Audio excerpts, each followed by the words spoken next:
Good morning. The other night, Marcia cooked a great dinner.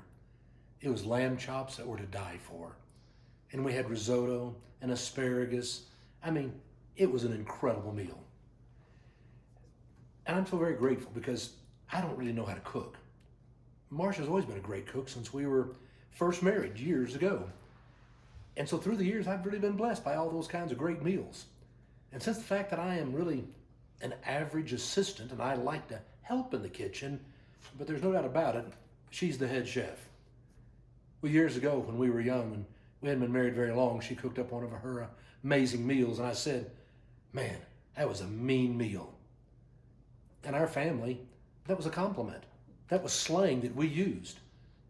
Well, Marcia didn't know that was slang for really great, and it really hurt her feelings. She thought I was slamming the meal that she had just cooked. And I would never do that because they've always been amazing.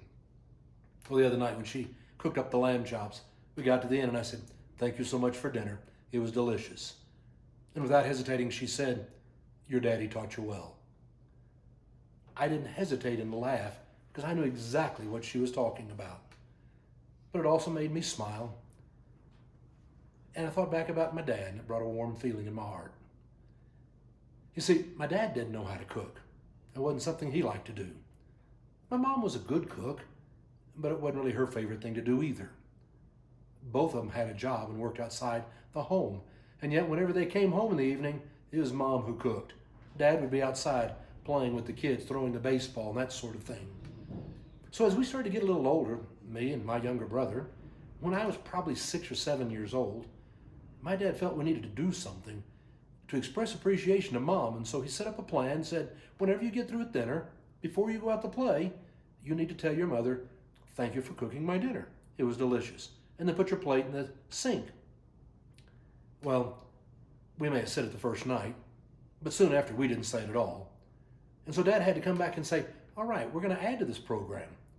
If you get up and don't say, thank you for cooking my dinner, it was delicious, then you have to sit back down 5 minutes before you can go outside and play.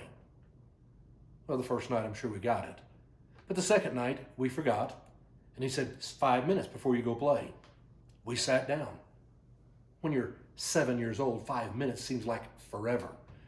But we sat there, and finally he said, all right, your 5 minutes is up. I jumped up to go play, and he said, you didn't still say thank you for dinner. 5 minutes more. We could tell he meant it. And let me tell you, that got our attention. He trained us well. We never got up from the tables without saying, thank you for cooking our dinner. It was delicious.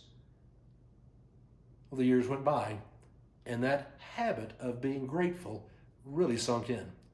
When Marcia and I got married at 18 and 19, and she was such an amazing cook, it was easy for me to say after every meal, thank you for cooking my dinner. It was great. And 46 years later, after being married for that long, there aren't many meals that I bet I've ever missed saying, thank you so much. And the interesting thing is, it doesn't just apply now to Marcia, but wherever we go to be with friends and we're out somewhere, I always say, thank you for cooking our dinner. It was delicious. It's easy to say because I mean it, because you learn to recognize and realize it.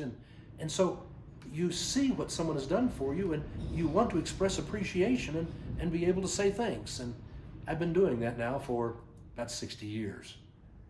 It really is interesting. You can be trained to be grateful, to be taught how to open your eyes and to see.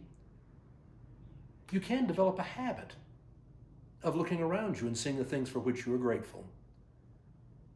Jesus was with his disciples on the side of a hill, and there were 5,000 people. It got late in the evening, and he said to his disciples, why don't you feed the crowd? And they said, how could we do that? That would take thousands of dollars. All we have here is a lad who has 5 loaves of bread and 2 fish. But what is that among so many? Jesus had to feed the crowd, and he took what little he had. He took the bread and he broke it, and he looked into heaven and he gave thanks. If you and I would get into the habit of looking at what we have, what other people have done for us, and taking that moment to express our appreciation and to give thanks, it would change the way that you lived life and how you saw what was going on around you. by the way, I want to say thank you for watching this morning. I don't want to have to sit here 5 more minutes before I can get up and go play. Have a great day.